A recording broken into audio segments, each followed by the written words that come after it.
Salut les gars, je suis super content de vous présenter un tout nouveau manga qui vient de sortir le 24 juin. C'est le manga Blackboard de Fuyuki Izumida. Ça vient des éditions Omake Manga et franchement c'est une tuerie. Les trois tomes, je crois que c'est terminé au Japon, les trois tomes sont sortis au Japon. C'est sorti dans le magazine Shonen Gangan de Square Enix et franchement ça fait un carton là-bas. Et j'espère que ça va faire exactement la même chose en France parce que ça vaut le coup et franchement c'est super intéressant.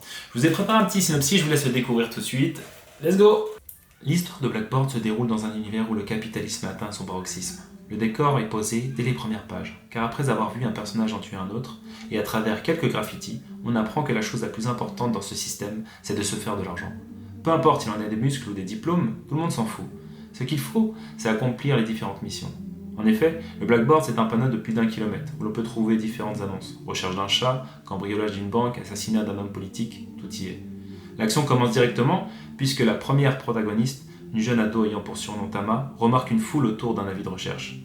Et lorsqu'elle s'approche de celui-ci, elle remarque que c'est pour sa tête. Donc comme vous l'avez vu dans le synopsis, Blackboard c'est un panneau d'1 kilomètre, un panneau noir d'1 kilomètre où il y a différentes annonces. Elle arrive, elle découvre qu'on a mis sa tête à prix. Donc la stupeur, elle court, elle rencontre ce personnage qui ressemble énormément à Scar de Full Metal Alchemist. Franchement, regardez-moi cette tête. Il a la cicatrice, il a tout qui va avec. Attendez, je vais vous mettre le focus là-dessus, voilà. Vous voyez la tête, c'est exactement la même. La cicatrice, juste, elle est pas au même endroit, mais c'est exactement la même chose.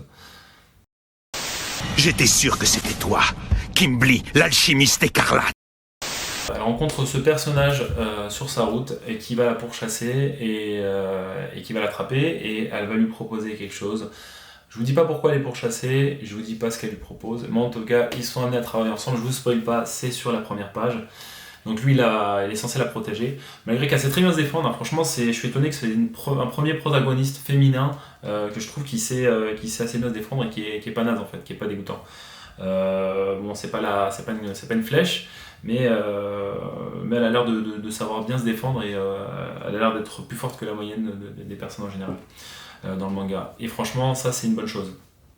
Donc l'histoire elle commence, ils travaillent ensemble, les deux protagonistes sont totalement rien à voir, autant sur le caractère, parce qu'il y en a une qui va parler beaucoup, qui va être un peu extravagant, l'autre qui va être un peu renfermé, enfin de toute façon je vous dis même pas qui est quoi, parce que c'est facile à deviner, l'autre qui est un peu renfermé, un peu toqué sur les bords. Et donc voilà, donc lui il parle pas du tout, parce que de toute façon il peut même pas parler, il a une cicatrice sur le cou. Et puis elle fait que jacter, de toute façon c'est un peu le cliché, mais c'est ça. Donc ils sont amenés à bosser ensemble, ils ont deux ambitions totalement différentes.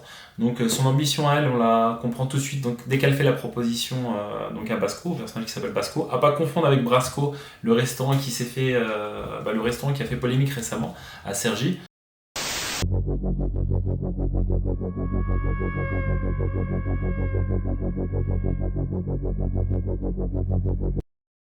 Donc une fois que les deux protagonistes sont regroupés, c'est du John Wick, ils se font pourchasser, ils pourchassent des gens, il y a des enquêtes, enfin c'est vraiment du John Wick, c'est action sur action, ça s'arrête pas, franchement c'est que du pur bonheur. Et en fait là où on peut se méprendre, c'est qu'au départ on a l'impression que c'est deux personnages qui sont attirés par l'argent au départ, et en fait un peu comme tout le système, et en fait non, ils sont aux antipodes du système.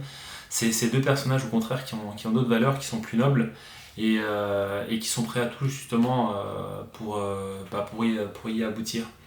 Et franchement c'est un très bon livre, l'auteur a très, très bien écrit ça parce que les rebondissements viennent et on s'y attend pas du tout.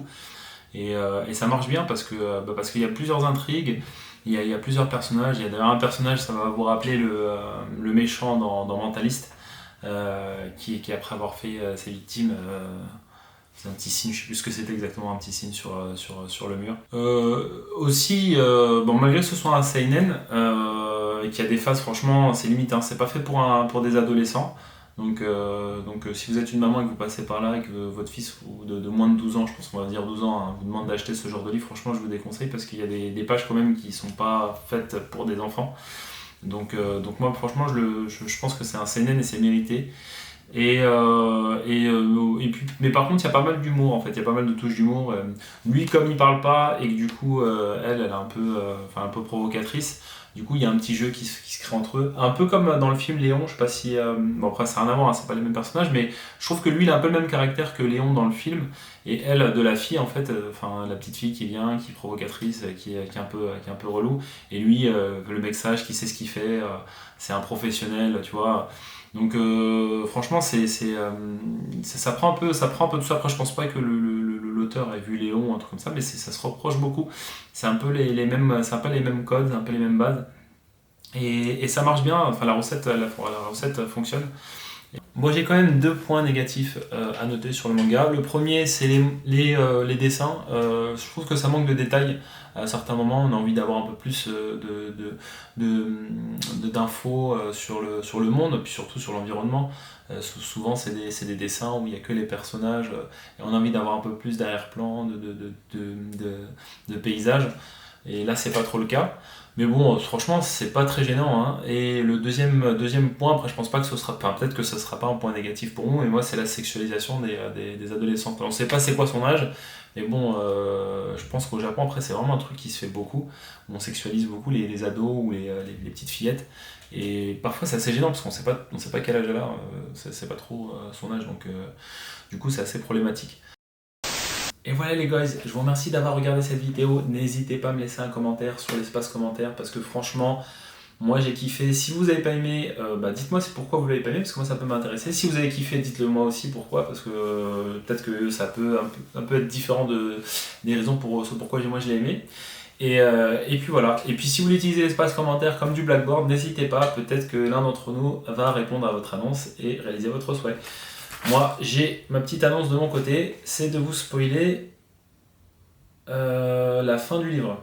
Vous spoiler la fin du livre, ok? Pour combien? 1000 €. Ça me va. Donc la fin du livre, en fait, vous voyez le personnage qui est ici? Et ben en fait, ce personnage est capable de...